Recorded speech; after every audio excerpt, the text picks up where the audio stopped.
창세기 32장 22절에서 32절 제가 세 번역으로 봉독해 드리겠습니다.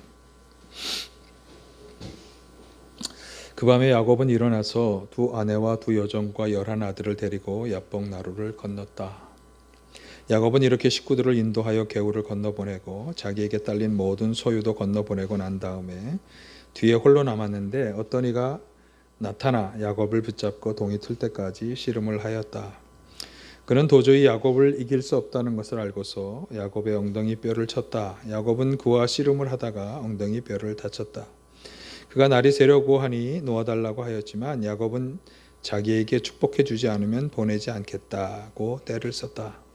그가 야곱에게 물었다. 너의 이름이 무엇이냐? 야곱이 대답하였다. 야곱입니다. 그 사람이 말하였다. 내가 하나님과도 겨루어 이겼고 사람과도 겨루어 이겼으니 이제 내 이름은 야곱이 아니라 이스라엘이다. 야곱이 말하였다. 당신의 이름이 무엇인지 가르쳐 주십시오. 그러나 그는 어찌하여 나의 이름을 묻느냐 하면서 그 자리에서 야곱에게 축복하여 주었다. 야곱은 내가 하나님의 얼굴을 직접 뵙고도 목숨이 이렇게 붙어 있구나 하면서 그곳 이름을 브니엘이라고 하였다. 그가 브니엘을 지날 때 해가 솟아서 올라서 그를 비추었다. 그는 엉덩이 뼈가 어긋났으므로 절뚝거리며 걸었다. 밤에 나타난 그가 야곱의 엉덩이 뼈에 힘줄을 쳤으므로 이스라엘 사람들은 오늘날까지 짐승의 엉덩이 뼈에 큰 힘줄을 먹지 않는다. 아멘.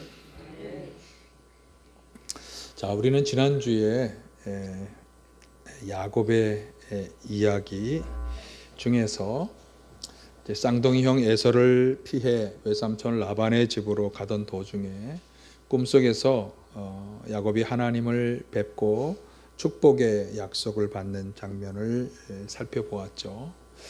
그런데 이 축복의 언약은 사실 할아버지 아브라함과 아버지 이삭에게 하셨던 그런 축복의 언약을 어떻게 보면 좀 종합적으로 재확인하시는 그런 약속이었어요.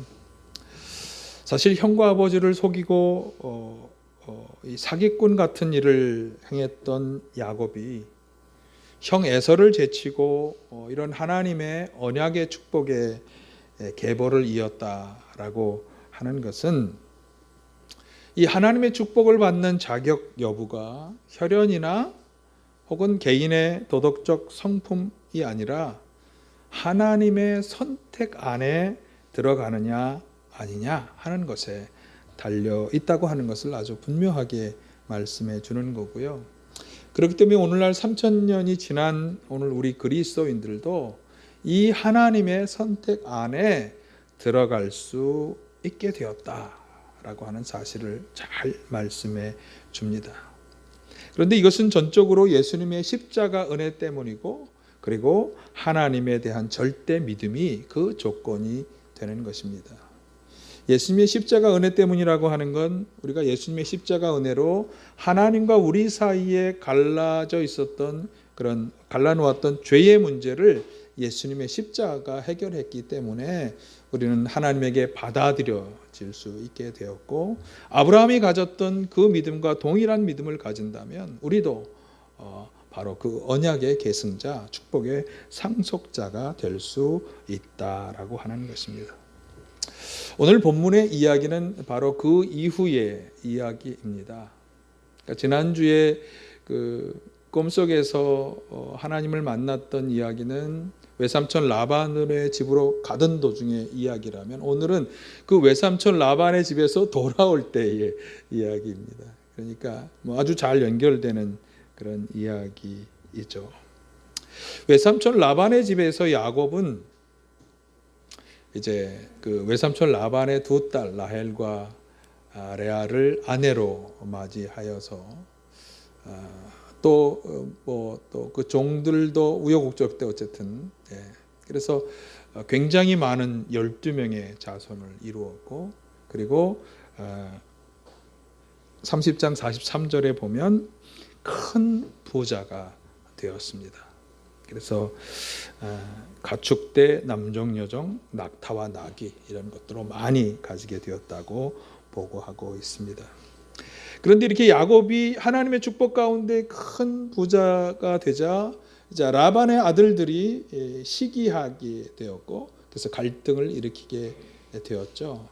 그리고 라반, 외삼촌 라반의 태도도 이전과 같지 않았던 거예요. 31장 1, 2절을 띄워주시면, 그래서 이제 야곱은 이제 이곳을 떠나야 할 때가 되었나 보다 그렇게 생각할 때 하나님이 이제 3절과 같이 나타나셔서 말씀하신 거예요.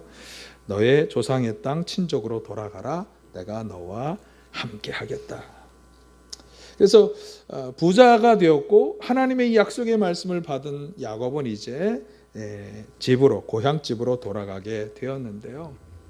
그런데 그는 형 에서에 대해서 염려하지 않을 수 없었어요. 그래서 이제 돌아가는 길에 심부름꾼을 먼저 이제 형에게 보내게 하였는데, 그런데 그 심부름하던 사람이 놀라운 소식을 가져온 거예요. 32장 6, 7절에 보면 형 에서가 군대를 이끌고 치려고 오고 있다라고 하는 이야기, 소식을 전해 듣고 있었던 거죠. 그러니까 형 에서는 그 벌써 20년도 더 지난 과거의 일을 아직도 잊지 못하고 원한을 품고 이제 야곱이 돌아온다는 소식에 부활을 거느리고 치러 오고 있었다라고 하는 것입니다. 그래서 이 소식을 듣고 이제 8절에 보면 너무나 큰 두렵고 걱정이 되어서 이제 데리고 가던 자기 일행 가족, 그다음에 가축들을 다 여기 보면 두 패로 나누어서 이제 먼저 보내고 또 나중에 보내고, 자녀들도 먼저 보내고 나중에 보내고, 그래서 이제 피해를 좀 줄여볼까 하는 생각도 있었지만 형의 마음을 돌려보려고 하는, 그래서 먼저 보낸 가족들을, 자녀들을 통해서 앞서 보낸 모든 걸 다 형님이 가지십시오, 뭐 이렇게 하기도 했었습니다. 자, 그렇게 가족을 다 보내고 소유했던 모든 짐승, 가축, 종들도 다 보내고, 그리고 혼자 남아 있던 야곱에게 이제 오늘 사건이 일어난 것입니다. 자, 형 에서가 군대를 이끌고 오고 있다고 하는 소식을 듣고 야곱은 이렇게 기도했어요. 보실까요? 9절, 10절.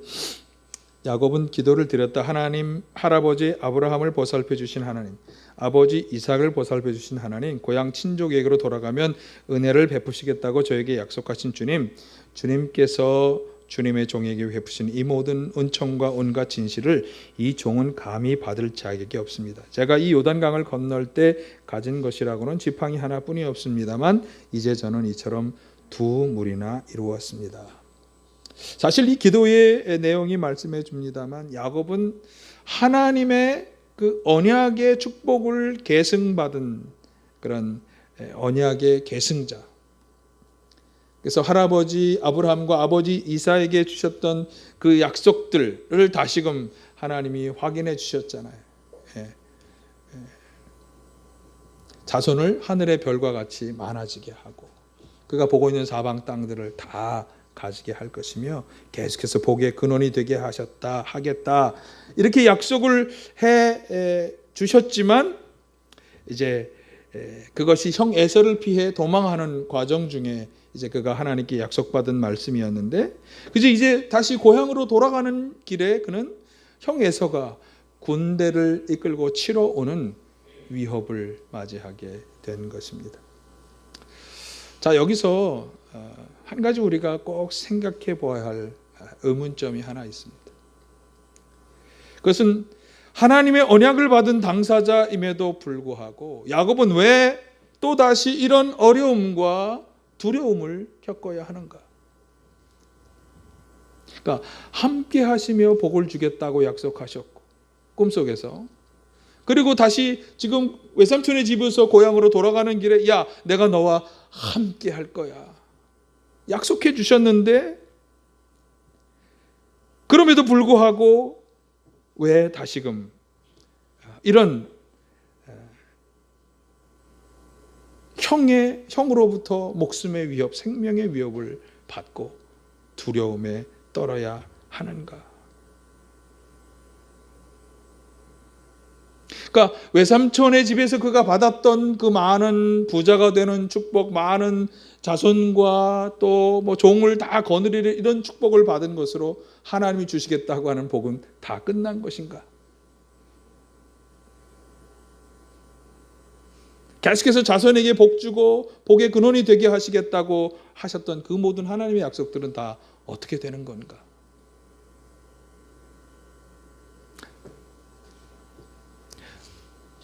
사실 우리가 분명히 먼저 우리가 생각하고 알아야 하는 것 하나는, 그러니까 하나님의 언약을 받고 축복의 약속을 받았음에도 불구하고 다시금 이런 위기를 겪게 되었다고 하는 이 야곱의 상황이 우리에게 말씀해 주는 것은, 이런 야곱에게 다가온 위협과 위험은 사실 하나님의 언약과 상관없이 야곱이 저지른 일의 결과였다라고 하는 사실입니다. 지난주에도 잠깐 말씀을 드렸습니다만, 야곱은 형 에서에게, 에서와 아버지에게 사기꾼 행각을 벌였잖아요. 사냥에서 돌아온 허기진 형의 사정을 이용해서 붉은 팥죽 한 그릇에 장자권을 팔게 했고, 눈이 어두운 아버지를 속여서 장자가 받아야 할 축복을 가로챈 그런 일을 벌였잖아요. 그러니까 그가 하나님의 축복과 약속을 받은 언약의 계승자가 되었다고 해도 그가 벌였던 이 사기 행각이 다 무마된 것은 아니라고 하는 거예요. 이걸 우리가 먼저 분명히 알아야 합니다. 그러니까 이런 말이죠. 우리가 분명히 예수님의 보혈의 공로를 힘입어서 믿음으로 이 모든 하나님의 언약과 축복의 상속자가 되고 또 하나님의 많은 은혜 가운데 우리가 살아간다 할지라도 사실 삶의 과정에서 우리가 저지르는 죄와 악의 결과들에 대해서는 어떻게 해야 한다? 값을 치러야 한다. 아니 목사님, 그러면 하나님의 언약이 도대체 어떻게 되는 것입니까? 여러분, 그런데 사실 바울 사도에 의하면 우리 죄의 결과는, 죄의 삭은 6장 23절에 보면 사망이다. 그러니까 우리가 지었던 죄의 합당한 결과는 뭐냐면 하나님의 심판에 따른 멸망이에요. 그런데 예수님의 보혈의 공로를 통해서 우리는 그렇게 되는 것은 면하는 거예요. 죄를 하나님이 용서해 주셨기 때문에. 그러니까 하나님이 이 세상 마지막 우리를 죄로 인해 심판할 거라고 하는 심판은 당하지 않는 거예요. 그런데 기억해야 할 것은 우리가 이 세상 가운데 저질렀던 죄에 대한 직접적 책임은 면할 수 없다라고 하는 것이죠. 그러니까 하나님으로부터 받아야 할 징계는 면하지만 이 세상의 죄 때문에 저질렀던 일들의 결과에 대해서는 우리가 책임을 져야 한다. 그것까지 다 없어지는 건 아닌 거예요. 지금 달려오는 예수의 군대가 그것을 잘 보여주고 있습니다. 야곱은 자신이 저질렀던 그 죄에 대한 값을 치러야 하는 것이 지금 그 순간이 다가오고 있는 것입니다. 그래서 저는 어떤 목사님의 설교를 제가 예전에 들을 때, 예수님을 믿고 죄 용서를 다 받았으니까, 그리고 하나님의 은혜 가운데 살아가게 되었으니까 지금 우리가 서로 조금 죄를 짓거나 해도 다 이제 은혜로 그것이 상쇄될 거다라고 하는 비슷한 설교 말씀을 제가 들을 때 깜짝 놀랐어요. 성서는 그렇게 얘기하지 않아요. 이 세상에서 우리가 지었던 죄의 결과들에 대해서는 책임을 져야만 되는 거예요. 그래서 참 조심스럽죠.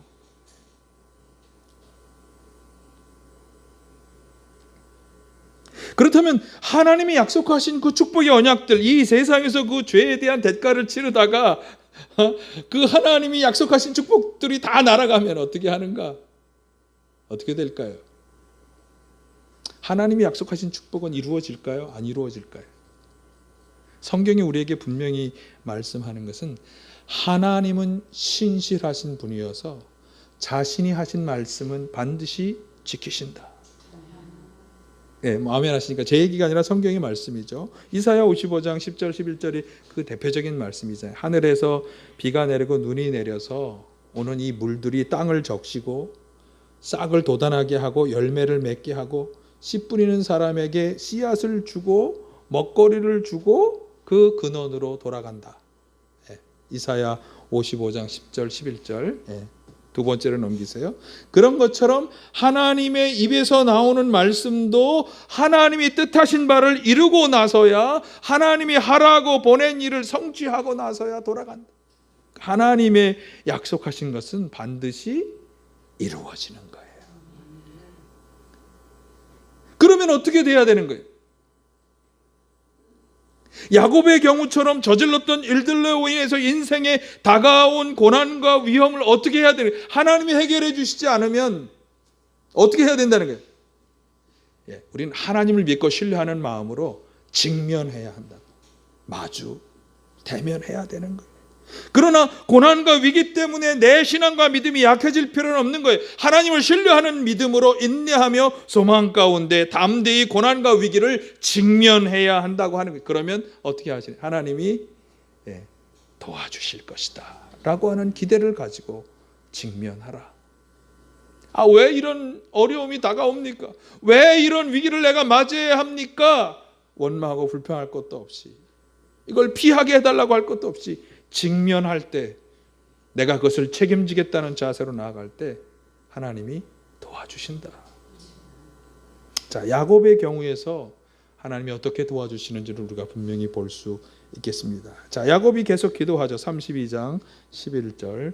부디 제 형의 손에서 에서의 손에서 저를 건져 주십시오. 형이 와서 저를 치고 아내들과 자식들까지 죽일까 두렵습니다. 주님께서 말씀하시기를 내가 반드시 너에게 은혜를 베풀어서 너의 씨가 바다의 모래처럼 셀 수 없이 많아지겠다고 하지 않으셨습니까? 할아버지에게 그리고 아버지에게 거듭 말씀하시고 자신에게 재확인해 주셨던 그 축복의 언약을 그가 의지하여서 그렇게 말씀하셨지 않습니까? 간절히 기도하고 있어요. 자, 그런데 그렇게 기도하고 가족들을 게을러 먼저 보내고 난 다음에 홀로 남은 야곱은 갑자기 한 분과 씨름하기 시작했어요. 이게 도대체 실제인지 환상인지 알 수가 없지만 갑자기 한 분이 나타나서 씨름하기 시작했다. 24절에 보면 이 씨름은 상당히 신비한 씨름입니다. 저만 그렇게 생각한 게 아니라 신학자들도 다 그렇게 말씀드린 것처럼 이게 어떤 씨름일까? 여러분, 야곱이 홀로 남아있는 야곱에게 갑자기 나타난 분과 했던 이 씨름이 어떤 우리가 생각하는 육체적인 밀고 당기는 씨름이라고만 생각할 수 없는 이유가 오늘 본문에 몇 개 나타납니다. 그 중에 하나는 뭐냐 하면 이 씨름의 목적이 어떤 목적이냐면 축복해달라고 하는 씨름이었어요. 한번 보실까요? 26절에 보면 그가 날이 새려고 하니 놓아달라고 했지만 야곱은 자기에게 축복해주지 않으면 보내지 않겠다고 때를 썼다. 자, 그러면 지금 야곱에게 축복이 무엇일까요? 무엇보다 자신과 가족의 안전 아니겠어요? 그러니까 이 씨름의 목적은 야곱에겐 뭐냐 하면 형 에서의 위험으로부터 자신과 가족을 안전하게 지키는 복, 안전의 복이었겠죠. 여러분, 어떤 씨름에서 복 주세요, 안전하게 해주세요라고 하는 어떤 씨름이 있겠어요? 그러니까 육체적인 씨름과는 다른 것임에 틀림이 없어요. 27, 28절에서 이 씨름을 하는 분의 정체가 밝혀지잖아요. 야곱이 물었다. 너의 이름이 야곱에게 그가 물었다. 너의 이름이 무엇이냐? 야곱이 대답했다. 야곱입니다. 그 사람이 말하였다. 내가 하나님과도 겨루어 이겼고 사람과도 겨루어 이겼으니 이제 내 이름 야곱이 아니라 이스라엘이다. 예. 이 씨름의 대상이 누구였죠? 하나님이셨던 거예요. 예. 야곱은 이 씨름에서 하나님을 이긴 것이 되었고 이스라엘이라는 이름도 받은 거예요. 여러분, 사람이 하나님을 이겼다. 이게 무슨 얘기인가요? 아니, 사람이 신을 이겼다. 그러면 이제 그 사람이 신처럼 능력을 가지게 되었다. 그런 말은 당연히 아니죠. 그러니까 하나님이 이긴 것으로 인정해 주셨다. 뭐 이렇게 우리가 이해하면 되겠어요. 자, 이 구절이 굉장히 중요합니다. 야곱이라고 하는 이름은요. 그러니까 이 싸움, 이 씨름의 결과 야곱이라고 하는 이름을 가졌던 사람이 이스라엘이라는 이름을 가지게 되었어요.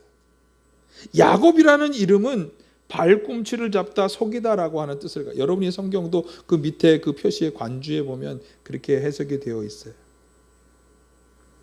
그러니까 야곱이라고 하는 이름을 가졌을 때 야곱은 속이는 자였어요. 그렇죠. 속이는, 잘 속였어요. 형도 속이고 아버지도 속이고 속이는 자로 살아왔어요.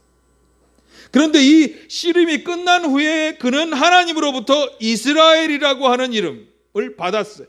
그럼 이스라엘이라는 이름은 뭐냐? 여기 본문에 보면 하나님과 겨루어 이겼다, 그런 뜻도 가지고 있지만 이스라엘이라고 하는 이름의 원래 뜻은 하나님이 통치하신다, 그런 뜻이에요. 그러니까 이 씨름을 하기 이전에 야곱은 속이는 자였지만 이 씨름 끝에 그는 어떤 사람이 된 것인가 하면 하나님의 통치를 받는 사람이라고 하는 인정을 받게 된 것이에요. 여러분, 하나님의 통치를 받는 게 뭐죠? 하나님의 직접적인 다스리심을 받는 거예요. 하나님의 돌봄과 보호의 대상이 되는 거예요. 그러니까 이제까지 야곱의 삶은 복을 얻기 위해서 어떻게 해서든지 형과 아버지를 속이는 자의 삶을 살아왔지만 이제는 하나님의 돌보심과 보호를 받는, 하나님의 다스림을 받는 그런 삶을 살아가게 된 것이에요.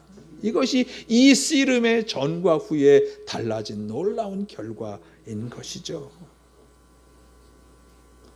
이 하나님의 말씀을 듣고 야곱은 뭐라고 독백해서 30절, 야곱은 내가 하나님의 얼굴을 뵙고도 목숨이 이렇게 붙어있구나 하면서 그곳 이름을 분이엘이라 하였다. 야곱은 분명히 알게 된 거예요. 자신이 만나서 밤새도록 씨름한 분이 바로 하나님이셨다. 그분을 뵙고도 생명을 보존하게 되었다. 자, 그러면 여러분 다시 한번 이 씨름이, 이 신비로운 씨름이 무슨 씨름이었겠습니까? 자, 축복을 목적으로 한 씨름이었어요. 그리고 하나님의 다스리심 속으로 들어가게 하는 씨름이었어요. 그리고 하나님과 겨루어 이기는 그런 씨름이었어요. 그러니까 이거는 육체적이고 물리적인 씨름을 말하는 것이 아니죠. 야곱이 밤새도록 축복하지 아니하면 놓아드릴 수 없습니다라고 매달렸던 이 씨름은 뭐죠? 야곱이 하나님께 드린 간절한 기도였던 것입니다. 그래서 저는 이 씨름이라고 하는 이 현상이 오늘 첫 번째, 아마 그 유권사님이 그래서 찬양을 고르실 때 레슬링 야곱, 씨름하는 야곱이라고 하는 찬양을 찾으신 거예요. 감리교 어떤 목사님이 아마 그 웨슬리 목사님의 그 시를 가지고 작곡을 한 노래인데 참 잘 표현하면서 그 찬양의 뒤 배경들을 보면 그 배경이 그 씨름하는 그 전통적인 그 성화들이 몇 개 이렇게 쭉 소개되었어요. 예. 그러니까 이게 환상 가운데 일어난 건지 실제 가운데 일어난 건지는 모르겠지만 중요한 것은 이 씨름은 우리가 하나님께 어떤 기도를 드려야 하는지 기도의 모범을 잘 보여주고 있다라고 하는 사실. 우리 삶의 고난과 위기를 만났을 때 도저히 빠져나갈 수 없는 생명과 안전의 위협을 당할 때 우리는 이 야곱과 같은 기도를 드려야 한다. 밤이 새도록 매달리는 기도를 드려야 한다라고 하는 사실입니다. 야곱의 기도는 축복하지 않으면 보내드릴 수 없다는 마음으로 끝까지 하나님을 붙잡고 메어 달리는 끈질긴 기도였습니다. 야곱이 어떤 사람입니까? 아까 말씀드린 것처럼 언약의 상속자. 내가 너를 축복해 줄게. 내가 너와 함께 해줄게. 하나님부터 직접 약속의 축복을 받고 재확인까지 받은 사람이었지만 그럼에도 불구하고 그는 이렇게 간절히 매어 달렸다라고 하는 사실. 예수님 때문에 죄도 용서받고 이제 믿음으로 잘 하나님 나라 가게 되었으니 하나님의 은혜와 축복 가운데 여러분 잘 살아가게 되실 겁니다. 라고 하는 축복의 말씀 많이 들으셨죠? 네, 감사하죠. 그러나 요청되는 게 있는 거예요. 뭐가 요청되는 거예요? 야곱의 간절한 씨름하는 기도. 이게 필요한 거예요. 왜 이게 필요한지 모르겠어요. 그렇게 하나님의 언약의 축복의 언약도 약속해 주셨는데 내가 너와 함께 하겠다고 그렇게 많은 말씀들을 성경을 통해 우리에게 많은 말씀들을 주셨는데 그런데도 불구하고 하나님은 우리가 야곱의 기도를 본받기를 원하신다라고 하는 것이죠. 제가 3주 전에 시편 119편의 말씀을 나누면서 혹시 여러분 3주 전에 설교가 뭔가 궁금하신 분은 우리 채널에 들어오셔서 3주 전 걸 한번 보세요. 하나님의 말씀을 붙잡는 것은 사실 하나님을 붙잡는 것이다. 하나님의 말씀을 따라 살아가는 것은 하나님께 순종하는 것이다. 생각해 보세요. 여러분 위기와 위기 앞에서 누가 우리를 도와줄 수 있습니까? 우리의 가족, 자녀, 물질, 내가 힘있게 의존할 수 있는 어떤 사람, 어떤 기관, 정부, 야당, 여당 아무도 하나님 외에 아무도 도와줄 수 없는 거예요. 사실은 그래서 하나님을 붙잡아야 하는데 그 하나님을 붙잡는다고 하는 중요한 표시가 뭐냐? 그분의 말씀에 집중하고 말씀을 붙잡는 거다. 그게 하나님을 붙잡는 거다. 제가 그렇게 말씀을 드렸어요.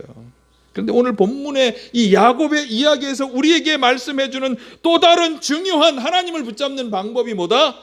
기도다. 나를 축복해 주지 않으면 결코 놓아드릴 수 없다고 하는 야곱의 기도야말로 고난과 위기를 당한 오늘 우리들에게 반드시 요청되는 믿음의 자세다. 인간 중심적으로 어떤 방법을 추구하던 모든 것을 다 내려놓고 오직 하나님만 붙잡겠다고 하는 그런 자세다. 그게 기도다. 목사님, 저는 큰 위기가 없으니까 생명의 위협도 별로 없으니까 괜찮지 않을까요? 어떻습니까? 사실 우리 인생에는 끊임없이 위기가 다가옵니다. 그렇잖아요. 인생을 오래 사신 분들 다 인정할 수밖에 없잖아요.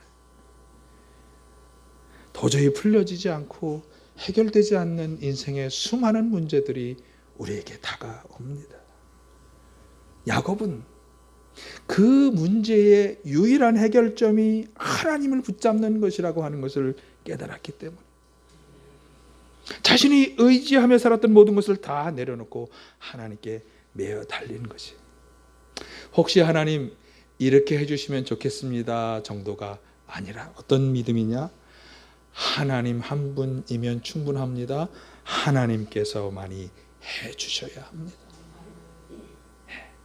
이게 절대 믿음으로 야곱이 밤이 새도록 하나님께 매어 달린 이유인 것입니다.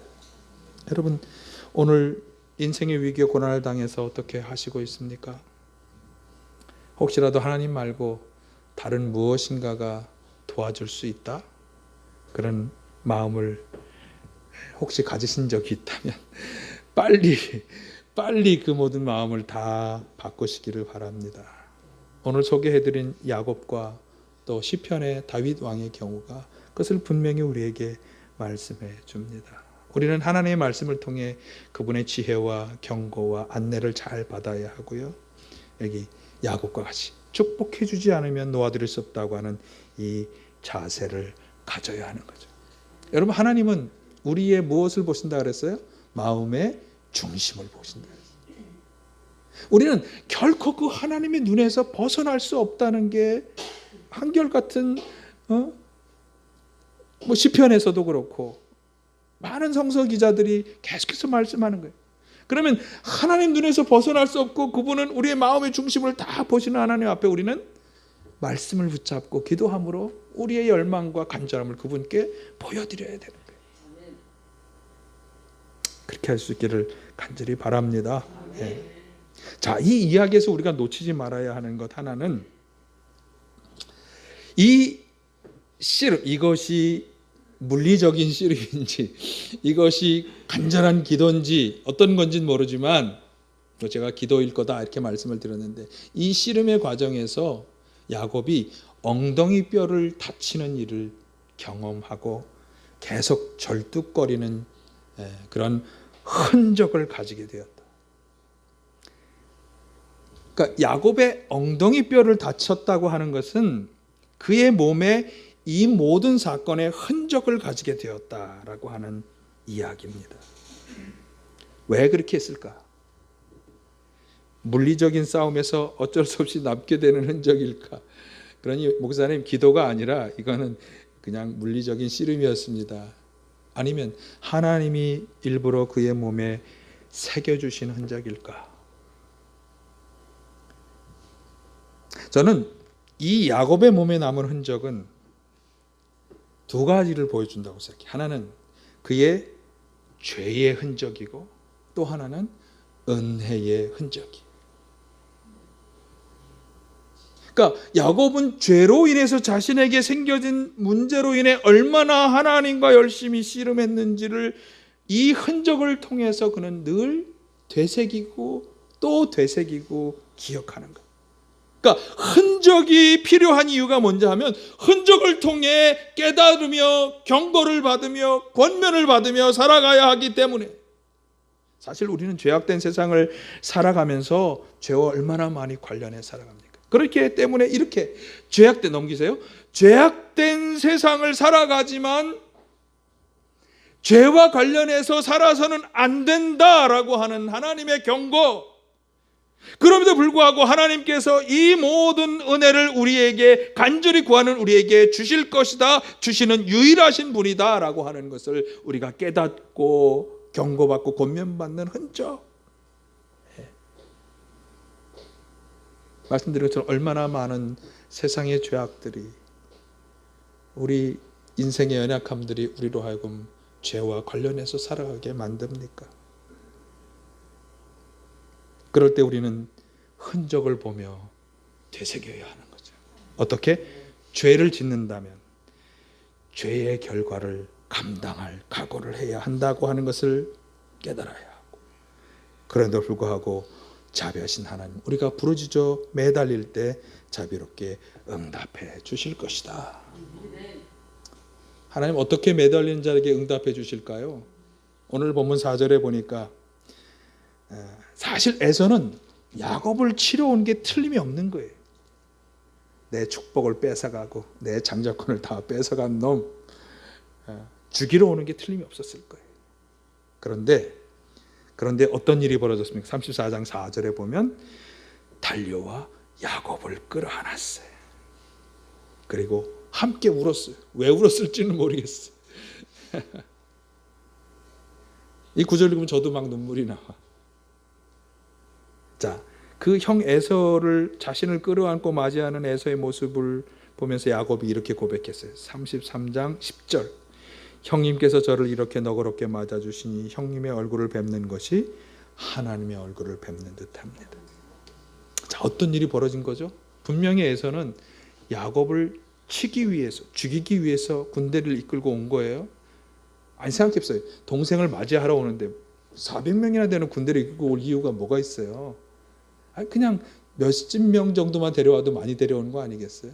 400명의 군대를 끌고 왔다는 건 야곱의 모든 소유와 가족 일행을 다 죽이겠다고 작정한 거예요. 그런데 달려오는 도중에 어떻게 된 거예요?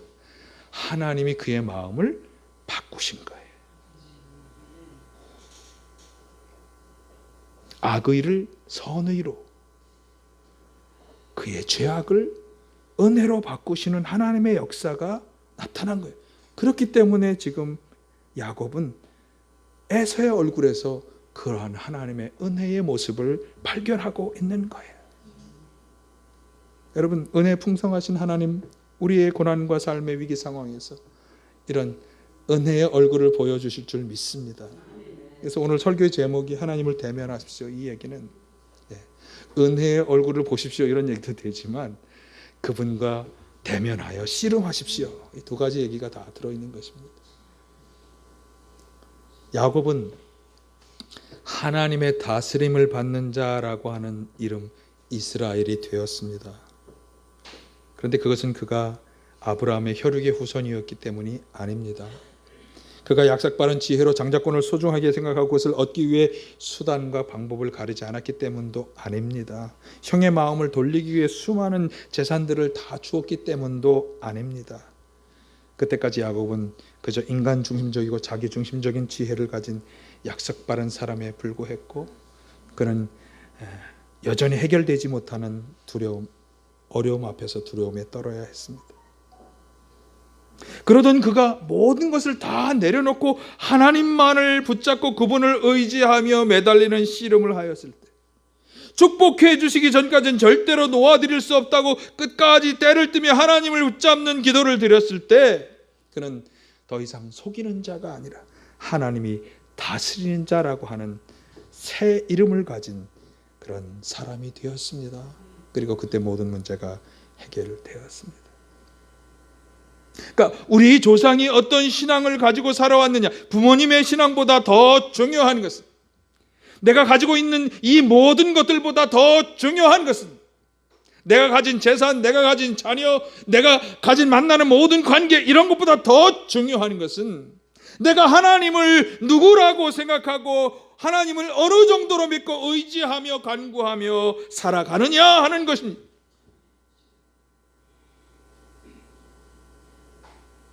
여길 보셔야죠. 중요합니다. 하나님을 누구라고 생각하고 하나님을 내가 어느 정도로 믿고 의지하며 간구하며 살아가느냐. 여러분, 다른 어떤 것은 필요하지 않습니다. 하나님이면 충분합니다. 하나님께서 축복해 주실 때까지 보내드리지 않겠습니다. 바로 이 야곱의 결단과 기도가 오늘 저와 여러분의 결단이요 기도가 되시기를 간절히 바랍니다. 사랑의 아버지 하나님,